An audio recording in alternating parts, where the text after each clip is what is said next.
এই গ্রাম থেকে কেউ ফেরে না।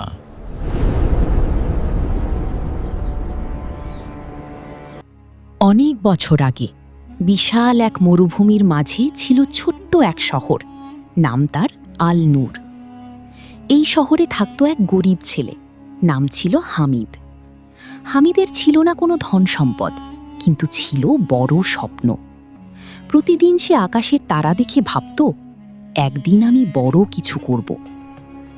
একদিন শহরে এক বৃদ্ধ দরবেশ এলেন। তিনি সবাইকে বললেন, এই মরুভূমির নিচে লুকানো আছে এক গোপন ধন, কিন্তু যে সত্যিকারের সাহসী শুধু সেই তা পাবে।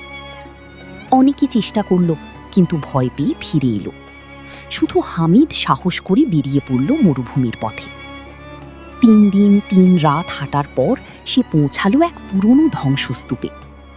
হঠাৎ সে শুনতে পেল এক কণ্ঠ, যদি ধন চাও তবে তোমার সবচেয়ে মূল্যবান জিনিসটা দিতে হবে। হামিদ থেমে গেল। তার তো কিছুই নেই, শুধু তার স্বপ্ন আর সাহস। সে চোখ বন্ধ করে বলল, আমি আমার ভয় ছেড়ে দিচ্ছি। হঠাৎ মাটি কেঁপে উঠল। ধ্বংসস্তূপের নিচ থেকে বের হলো একটি সোনার সিন্দুক।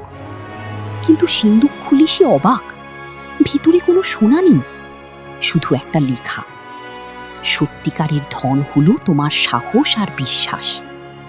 হামিদ বুঝল, ধন মানে শুধু টাকা না, নিজের উপর বিশ্বাসী সবচেয়ে বড় সম্পদ।